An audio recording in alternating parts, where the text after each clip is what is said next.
Welcome to Gene and Mike do the New York Times crossword. Hi, I'm Jean. And I'm Mike.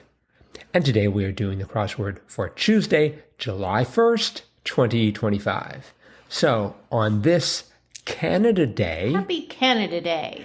Did you do the crossword? I did. And did you find any evidence of anything Canadian in the crossword? I did not. I found 65 across. Powdered sugar for a gingerbread house was snow. Oh. So I thought that was sort of close.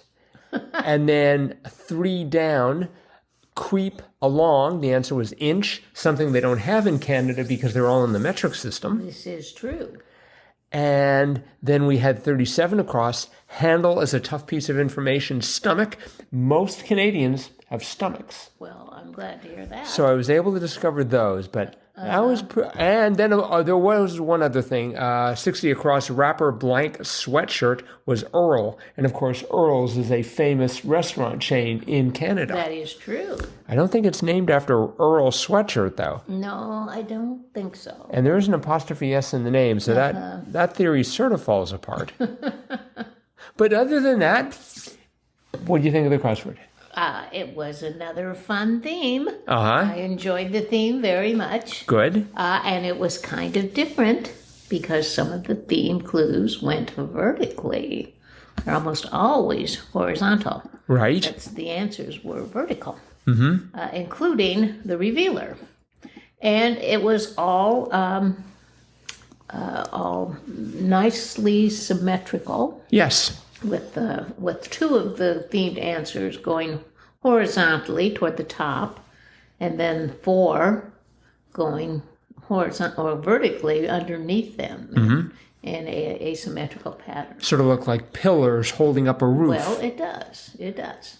So anyway, the theme was very clever again. The answers, well, all the themed clues were starred, so you knew they were themed clues.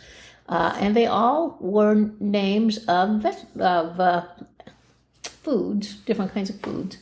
The first one was 20 across, which was most wasabi at sushi bars in actuality, and that was horseradish. Yes. And then right underneath that, 23 across, fruit whose name is also a synonym for a grouch, and that was crab apple. And then looking at the downs, we had 26 down, which was fruit from a bush, much used in pies and jams, and that was gooseberry. 38 down was little tuber used to make Spanish horchata, which was tiger nut, which I've never heard of. And then we had 39 down, garbanzo by another name, and that was chickpea. And then the revealer was 28 down, which was like the foods that answer the starred clues, despite how their names start. And the answer to that was vegetarian. Because they all start with the name of animals: horseradish, crab apple, gooseberry, tiger nut, and chickpea. So anyway, cute little theme there. Right. Yeah, I when I was getting and working on the revealer, I had veggie, and I thought, oh, it's vegetables. Me too. But looking at it a little more closely, I decided that maybe apple isn't a vegetable nor a berry. No, so that sort of ruined that theory. Yes, but they are vegetarian. Yeah, most definitely. And yes, it was a cute theme. And I guess that's the reason why the crossword sort of has this mirror symmetry to it. It looks like if you drew a line vertically, then the left half and the right half look exactly the same. That's right. That's right. There were some fascinating clues in here, as usual, as one would expect. 6 down answers an age-old question, characteristically laid back. Type B. Yes. I thought type A, and I thought, well, maybe it's going to be type F. Oh. Or but... No, type B. Usually it's, in the crossword, it's usually type A is the answer. But... Well, no, type A is sort of the really, go-getter type. Oh, yes. And then type B is laid back. I wonder if there is a type C. No, maybe that stands for coma. I think it's just type A and B. Oh, okay. You're either, hard charger or you're kind of laid back. See, I think they should have gone, that should have been C, and then they should have had type B for someone in the middle. Sometimes they're a hard charger. Sometimes they're just asleep. Let's not make it too complicated. I think we need a 5-letter scale. I like the fact that we had 25 down. That was Mexican dish of corn on the cob with toppings, elote. Yes. And then we had 29 down, be overdramatic, emote. That's right. And they are just mirror opposites of each other on the puzzle. I was wondering, I wonder if they could have done that in a few more places, but that would have been hard enough, I think, to get this to work. Yes. It was pretty impressive. It was. It was, quite.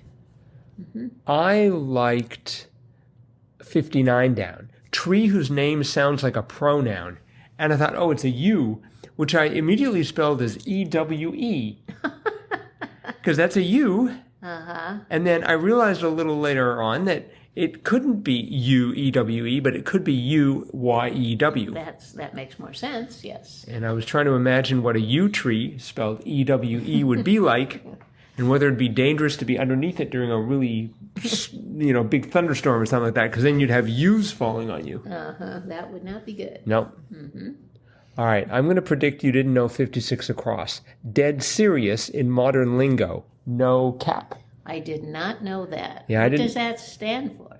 I'm not sure if it stands for anything. It means for someone who's serious. Yes. But I sort of looked it up, and it's not clear that, you figure that cap is short for something like capacity. Right. But I couldn't find anything that indicated that. Just no cap. No cap.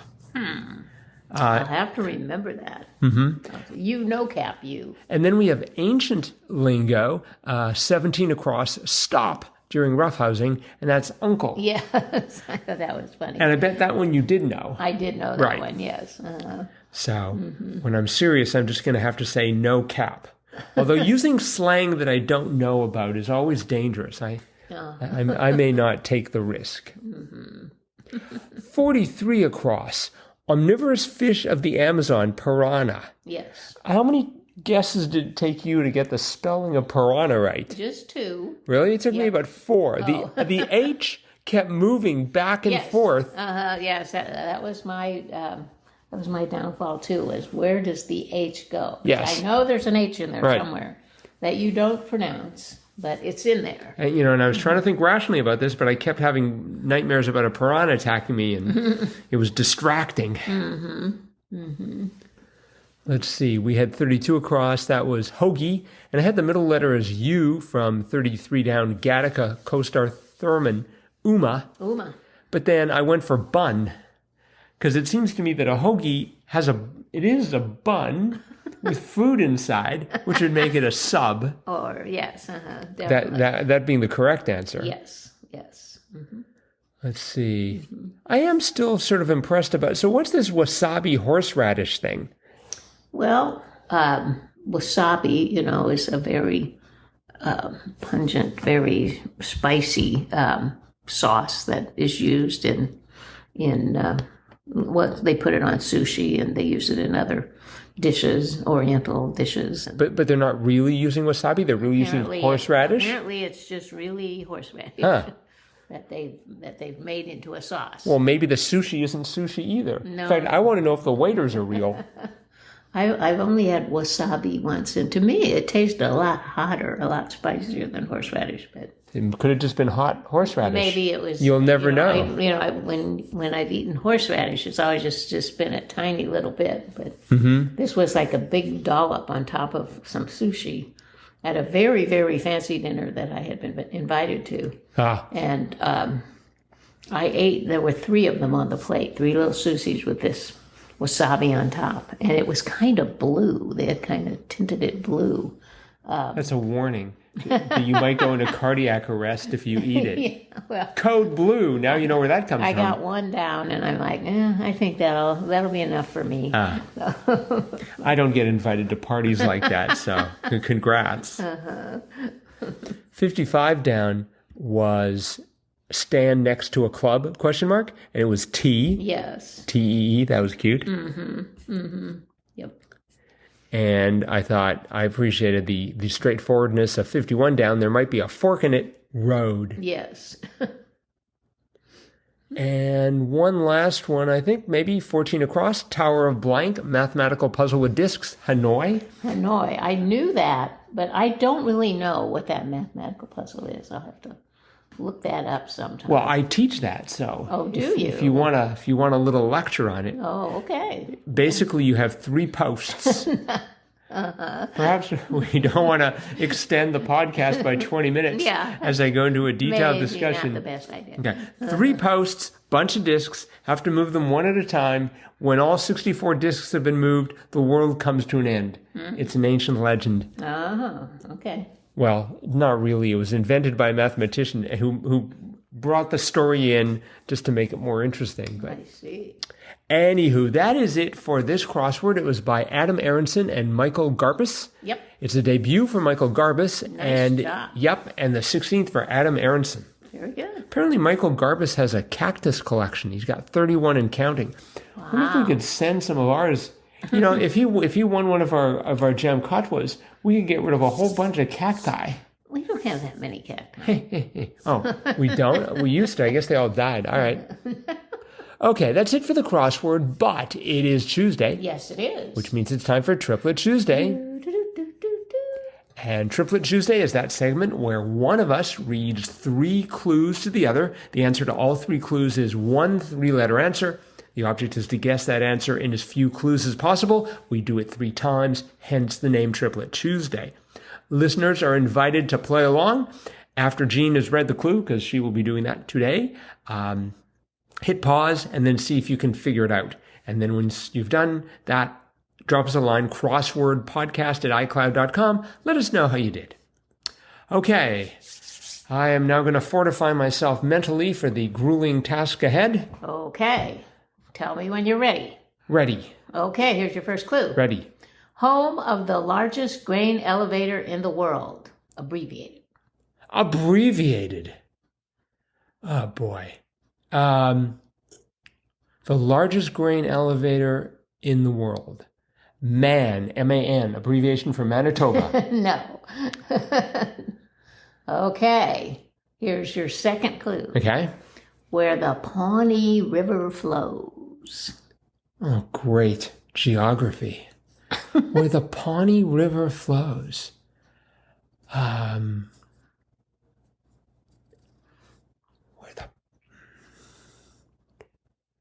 Let's see. So it's a 3-letter answer. It doesn't seem to be an abbreviation now. Well, no, it's abbreviation. Oh, CAN, C-A-N for Canada. No. Fine. Okay, here's the last clue. Okay. Where Dodge City is. Cans, K-A-N. There you go. You were so close. But yes, Kansas, where the home of the largest grain elevator and where the Pawnee River flows. Okay. Oh. I thought you maybe would remember Pawnee since we used to live in Missouri. And I don't remember the Pawnee. I mean, I've heard that in Gunsmoke. Oh, okay. But well, you should have known that. Well, I didn't. I mean, you know, Marshall Dillon was all over the place. He wasn't always in Kansas. Okay, well, you got that in 3. Whew. All right, here's number 2. Minute Maid drink brand. Minute Maid drink brand. Well, Minute Maid makes orange juice. And probably something else that is a brand. O-P-I. No. No, that's nail polish. Yeah, I know, but I thought maybe they'd branched out. Not quite. Okay. Souse's Sound. Souse. Okay, so a souse could be a sot, someone who's drunk. Or a souse could also be some sort of an animal. Moo, M-O-O. No. You should have gone with your first instinct there. No. Okay. Repeated sound that is hard to get rid of. A repeated sound that is hard to get rid of. Think about a souse again. Boy, I have no idea. IRP, I-R-P. No, not quite. Hick. Like hiccup. Hick. Okay. Oh. All right. Here is your last set of clues. Okay. Chain with 3,500 stores worldwide. Walmart. It's 3 letters. Oh, good point. You probably have more than 3,500. So. I've given up on my first one. That was my first guess, Walmart. Oh, okay. All right. Second clue. Distinct disparity. Gap. That's correct. Oh, that was quite good. Oh, and the last one was thing to mind between the train and the platform. Yes, I would have gotten that one. Mind the gap. So. Well, 3 not done and 2 not my finest effort. Listeners, how did you do on this? Let us know. crosswordpodcast@icloud.com. That is it for today. Hope everyone's enjoying Canada Day. Or if you're not celebrating Canada Day, getting ready to celebrate the 4th. That's right. Either way, we will be back again with our cutting edge analysis of tomorrow's crossword tomorrow. Bye-bye.